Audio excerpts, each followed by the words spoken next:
বিদ্যার্থী প্রসাদ YouTube চ্যানেলে আরেকটি নতুন ভিডিওতে স্বাগত।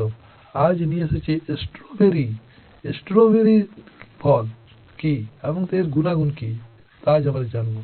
তাহলে না টেনে চলুন ভিডিওতে যাওয়া যায়। লাগবে না বিশাল জমি, টবের সাহায্যে চাষ করা যাবে স্ট্রবেরি। একরকম সুস্বাদু ফল স্ট্রবেরি। এর গুণ কি তা আমরা জানবো। প্রতি বছর কিন্তু আমরা 27শে ফেব্রুয়ারি এই স্ট্রবেরি দিবস পালন করি। তাহলে চলুন জানা যাক ভিডিওটি। স্ট্রবেরি ফলটির স্বাদ ও গুণ সম্পর্কে সাধারণ মানুষকে জানানোর মুখ্য উদ্দেশ্য।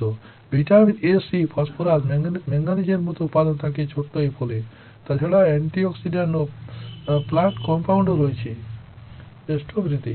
স্বাদ ও গন্ধে অতুলনীয় ছোট্ট এই লাল ফল চাইলে বাড়িতেই চাষ করতে পারেন। স্ট্রবেরি মূলত শীতকালীন ফল। সাধারণত অক্টোবরের মাঝামাঝি থেকে ডিসেম্বর পর্যন্ত রোপণ করা যায় স্ট্রবেরি চারা, তবে নভেম্বর মাস সবচেয়ে ভালো। এই এই ফল চাষের জন্য বিশাল জমির কোনো প্রয়োজন নেই। বাড়ির ছাদ বা ব্যালকনিতে টবে সহজে চাষ করতে পারেন এই ফল। প্লাস্টিক, মাটির টব বা যে কোনো 5 মিটারের প্লাস্টিকের বোতল কেটে রেখেও স্ট্রবেরি চাষ রোপণ করতে পারেন। সাধারণত 8 থেকে 10 ইঞ্চি টবে স্ট্রবেরি চাষ করা হয়ে থাকে। বেলের দোআঁশ মাটি স্ট্রবেরি চাষের জন্য খুব ভালো। মাটির সাথে সমপরিমাণ জৈব সার এবং তার 1/3 পরিমাণ বালি মিশিয়ে নিতে হবে। এবার একটি টবের কিছু অংশ প্রথমে বালি দিয়ে ভর্তি করুন, এতে টবের ছিদ্র দিয়ে অতিরিক্ত জল বেরিয়ে যাওয়ার ফলে সুযোগ তৈরি হবে। এরপর অর্ধেক টবে মাটি ভরে নিন এবং তার মধ্যে নার্সারি থেকে নিয়ে আসে স্ট্রবেরি চারা গাছটিকে বসিয়ে দিন।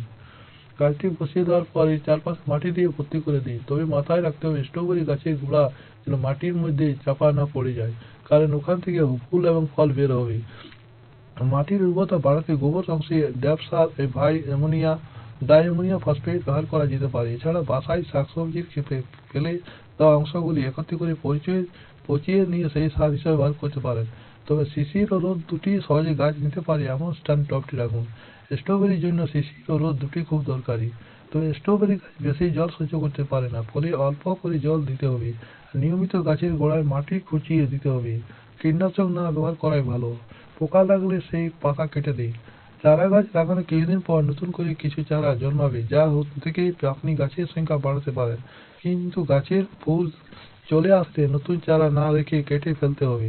তবে ফুলের নিচের অংশের মাটির উপর খড় বা কাপড় বিছিয়ে দিন, যাতে ফল মাটি স্পর্শ না করে।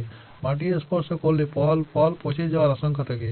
একটা গাছে 20 থেকে 30টা ফল পাওয়া সম্ভব। ফল পাকা শুরু হলে নেট দিয়ে এমনভাবে ঢেকে দিতে হবে যাতে পাখি খেয়ে ফেলতে না পারে।